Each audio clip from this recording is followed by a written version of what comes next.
Welcome to Desi and Company. Did you know May is Mental Health Awareness Month? This month will be dedicated to spread awareness to help you. And today I'm so pleased to be in the company of Loretta Harvey, licensed mental health counselor. Loretta, she earned an MS in counseling and psychology, clinical mental health from Troy University, and a BS in applied behavioral science from National Louis University. She's employed with a local community mental health agency, and her current position is outpatient therapist. And her previous position was co-occurring therapist. She's had extensive experience with working with the Department of Juvenile Justice as a juvenile probation officer. Her mission as a therapist is to be a beacon of light for those who are in darkness. Loretta, thank you for joining us today. Thank you for having me. You're welcome. So, my very first question is, what is the misconception that people have about counseling? Well, one of the misconceptions is anybody who is diagnosed with a mental health diagnosis is that they're crazy.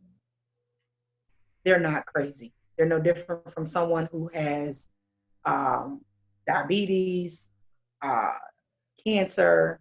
It's a diagnosis, okay? And it doesn't mean that they're crazy. The other myth is that individuals with post traumatic stress disorder are individuals who were in a war or only in the military. I want to dispel the misconception in reference to anyone can be diagnosed with post traumatic stress disorder, which is abbreviated as PTSD, whether they have had physical abuse, sexual abuse, or emotional abuse. Sometimes even vicarious trauma can also deem individuals to experience that. So vicarious trauma is when a kid go through something or a loved one or they see something, that's what that is. So the other myth is that individuals who, excuse me, may experience a death. A lot of times individuals believe that the only time individuals grieve is when they're going through a death. That is a great myth.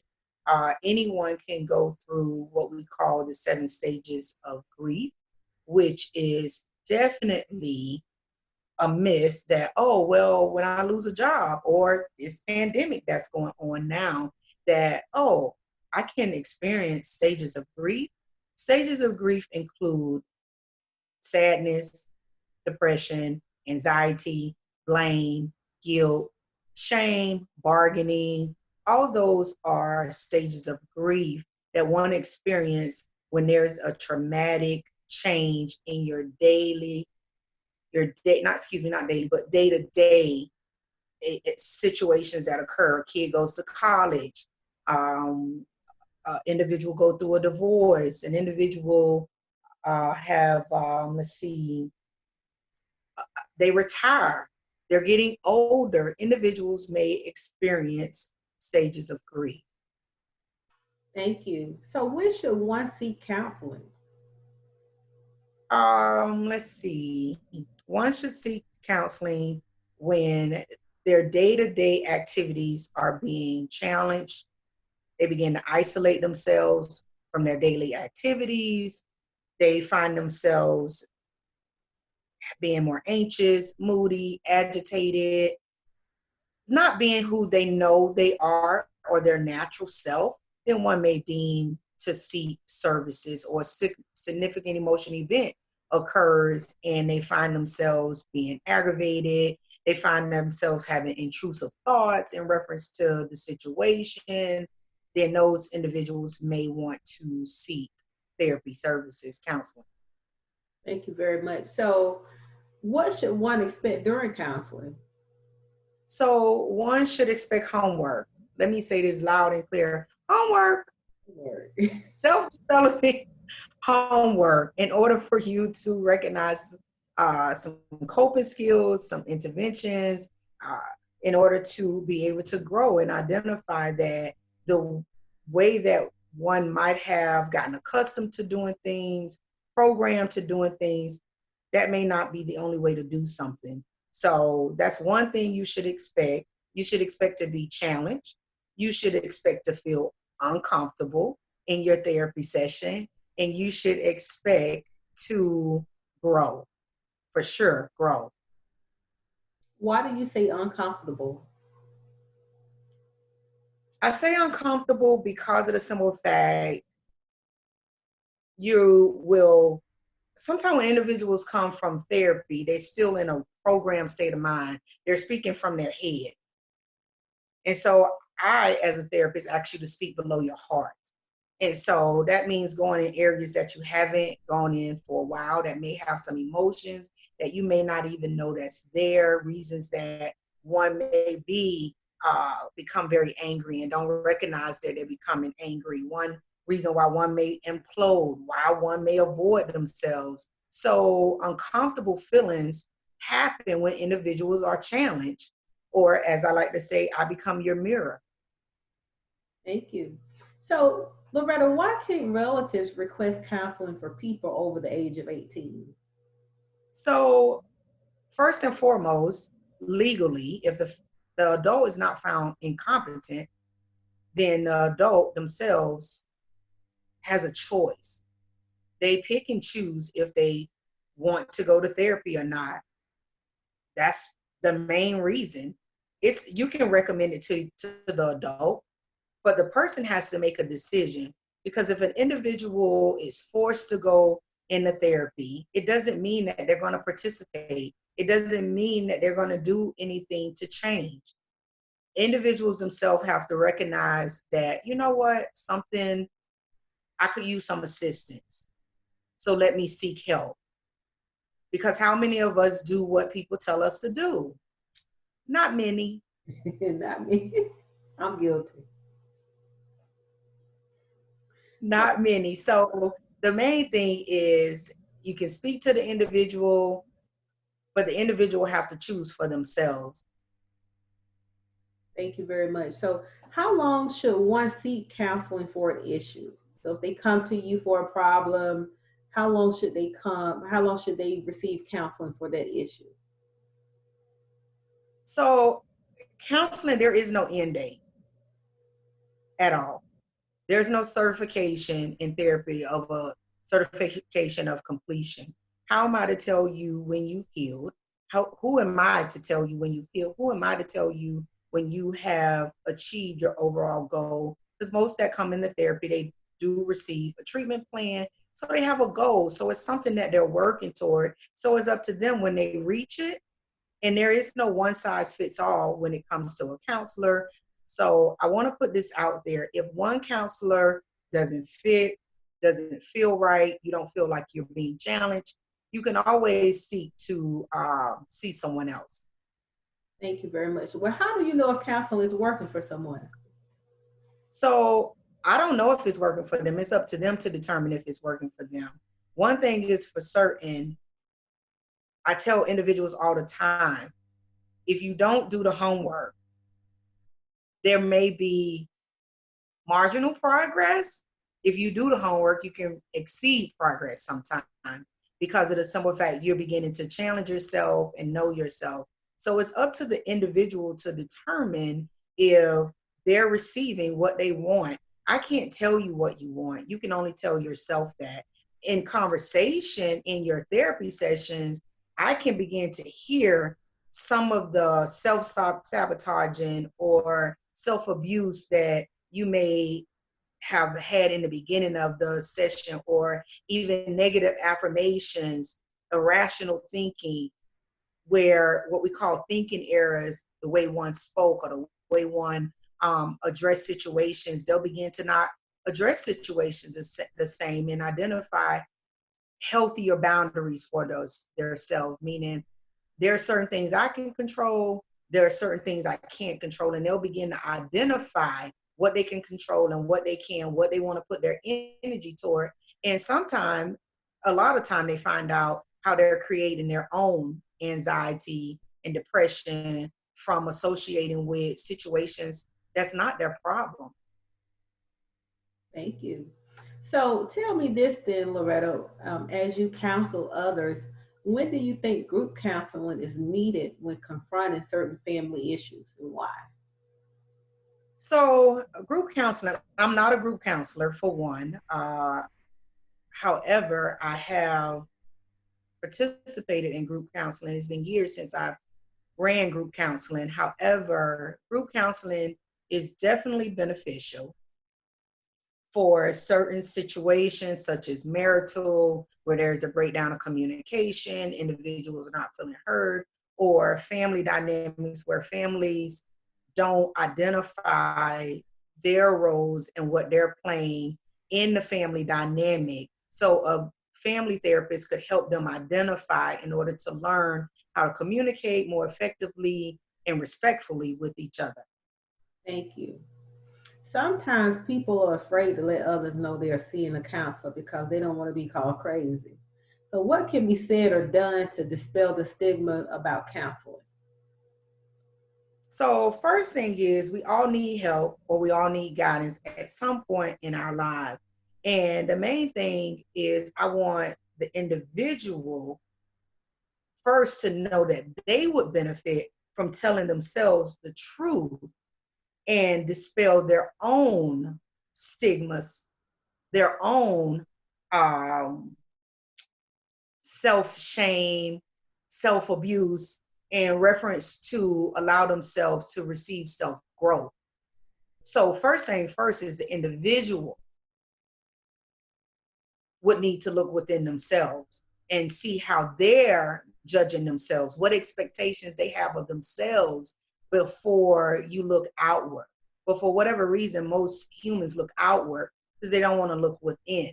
Because when you look within, you got to do something or you keep doing the same thing that's not working for you. That is so true. So, why is it so hard for people to look within and be honest with themselves? People like to lie to themselves. Okay, I'm gonna answer the question. That is, but that's the truth. I'm guilty. You know, people have challenges with receiving individuals who are honest, and people have challenges of being honest with themselves because of the simple fact that many of us have incorporated what I call maladaptive behaviors, maladaptive coping mechanisms, such as sarcasm, such as wearing a mask, such as reindoctrinating negative thoughts of how to react. And it's basically being a robot, where you've been programmed. And individuals, after so many years, it becomes such ingrained in them that that's all they know. Mm. And that's what feel good until something within them is triggered, they implode on the inside, a significant emotional event brings out all these emotions that they didn't recognize that they were having or didn't know that it came from a traumatic event that they even avoided or stuff as a kid. So that's why. Mm. So everybody's working. I've shared this with someone that everybody's working at the level they're at. An individual responded, no, they're not. People know better. No, people are literally functioning at the level that they're at. They can't give you what they don't have. Wow, that is true. That is so true. So, Loretta, and I thank you for sharing that because I'm sure that's going to help some people because we have to learn how to be honest with ourselves so that way we can get the help that we need. So, about all the years of counseling others, what has been the most challenging thing for you as a counselor? To not be a hypocrite. Why do you say That's the that? most challenging. And what I mean by that is I know skills, I know interventions, I know coping skills, I know parenting skills, I know many things to do in order to make sure I'm taking care of myself, to make sure that I'm balanced. And to not be a hypocrite would be, okay, not to do as I say and not as I do mindset. like a parent. Parents model all the time to their kids. And they have a mindset of do as I say, not as I do. True. That's And true. so many parents, whether they know it or not, they're hypocrites, because unfortunately kids do less of what you say and more of what you model. And it's the same thing with me as a therapist. I want to sit in front of you and be authentic and be able to say to you, this works if you do it. It doesn't feel good. It's going to be uncomfortable. You got it. I believe in you. I'm here to support you. You don't have to go through this all alone. It works. But unfortunately, people won't allow themselves to, I tell some of my clients when they come in to allow themselves to be naked, to be totally naked from the inside out. That means you always come in with clothes on, but I want you to be naked from the inside out in order to identify with your authentic self. As I sit here and think about that question, I often ask individuals, who are you? Most people don't like that question. Mm. And most people do not know who they are. They pick external things to express who they are, not internal. And see, when you come to therapy, I'm assisting you with getting to the root of you internally in order for you to grow. Not from you to say, oh, well, I'm a mother. Okay, what are you beside a mother? I'm a teacher. I'm a wife. I'm a sister. That's what you are. Wow. Wow. That's something So to think about. I use my whiteboard because, again, I'm a mirror, and I write it on the whiteboard and I show it to them. And when I show it to them, it's like, ooh. So that's why people can expect to be uncomfortable. Wow. No different than me using a pure time frame of individuals' life where I take them through many feelings that they feel, and I call it their own feeling wheel.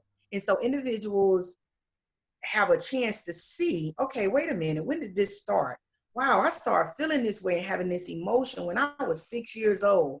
And I go, okay, let's go 6 years later, another 6 years. And if I have someone in front of me who's 36 years old, they quickly identify, if we do the math from 36, this been going on for 20 years. Wow.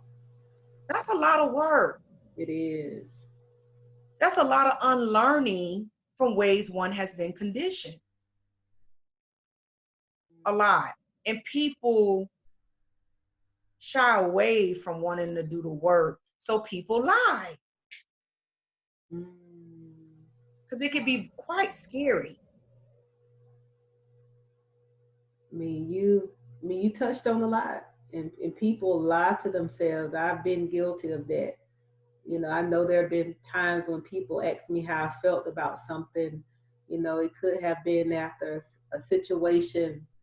It could have been a loss of a relative. It could have been something traumatic that happened, and they asked me how I was doing, and I said I was good. But you know, women sometimes, because we have thick skin, we've been conditioned to lie and didn't even know we were actually lying. And so I thank you for that, sharing that, because I hope that whoever's watching this video will really think about it, because we have been conditioned to lie about so much, and that's why a lot of people don't seek the help that they need. Um, Loretta, what has been the most challenging part about your job? I think I Well, asked. I wanna go back to something that you said. You spoke of a gender. I would like to add that humans lie to themselves. Period. Humans lie to themselves all the time Mm, because of the simple fact that humans, when you recognize that there are parts of you that doesn't look good, ouch. ouch. And so you have a choice. You have a choice to continue to do this or learn a different way, something that you haven't learned ever. That's challenging. It is. It's also powerful because it allows individuals to be vulnerable. And it's such a myth that vulnerability is a weakness. Because I'm going to ask you, who's the strongest person? The person who tell the truth or the person who lie? Person who tells the truth. Yes. They allow themselves to be vulnerable. And I tell my clients, I've given them away because I don't give advice. I recommend different ways to handle situations, as far as for myself. Someone asks me how I'm doing. If I don't know, I don't know. I tell the truth. I don't know.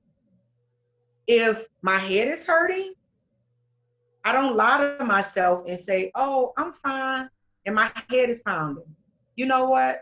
Overall, I'm doing okay. My head is hurting. I don't know what's going on with my head, but something going on, and this will pass. That's telling the truth. My head doesn't make all of me.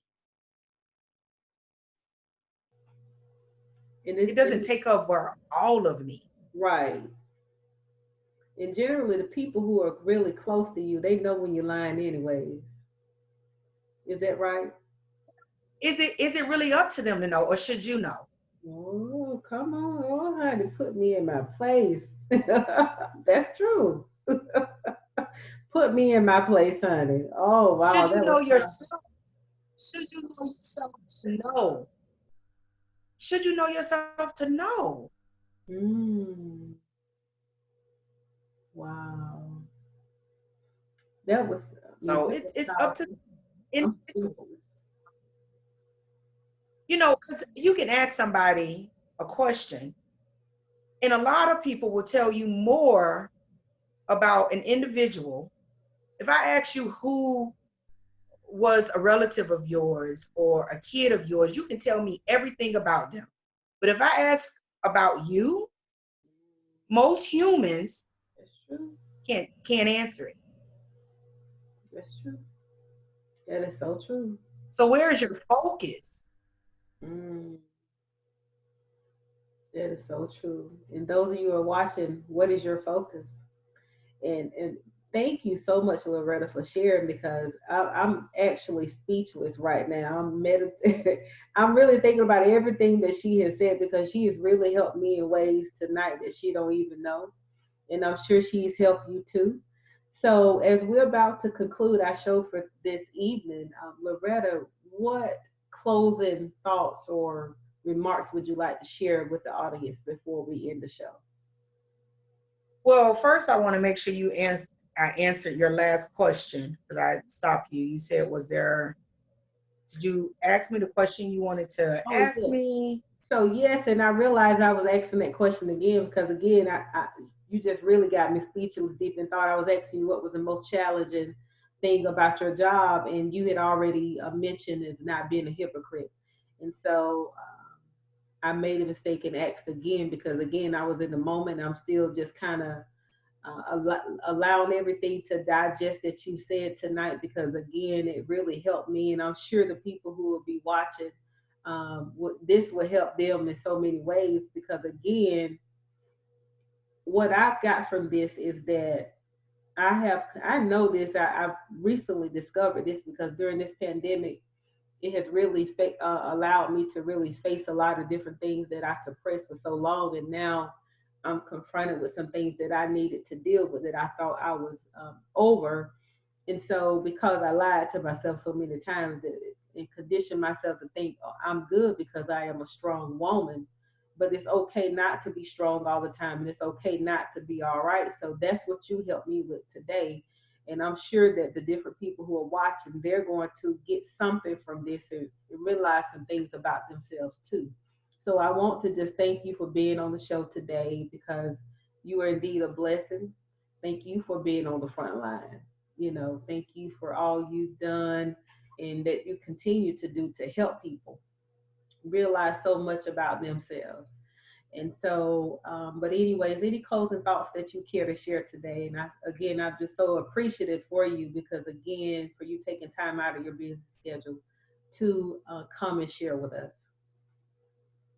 Well, I recommend that people tell the truth, tell themselves the truth. I do. I recommend they tell themselves the truth. I recommend that individuals be kind to themselves and understand that peace doesn't mean that you're in a place of no noise. That's not what peace means. Peace is being in a place where there is noise, but there's still peace within yourself. Mm. So, in closing, first of all, I want to thank you. I want to thank you for uh, doing a podcast to open up the door to once again speak about the misconceptions and the myths of mental health disorders, myths about coming to a therapist, why one shouldn't come to a therapist, along with thanking you for allowing yourself to also be authentic and vulnerable doing this particular podcast where you became speechless. That was amazing. She got me. She got me, y'all. You allowed yourself to show strength in a way that maybe you hadn't showed yourself strength before, because there's such a myth behind who's strong and who's not strong, So kudos to you for allowing yourself to be authentic. And so to those that are out there, be blessed.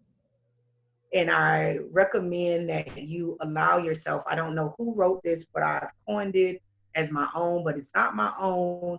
I recommend that you know that empty-handed and totally naked, you are something to be reckoned with. Thank you, Desi. Thank you, Loretta, and have a great one. You too. Bye-bye. Bye bye.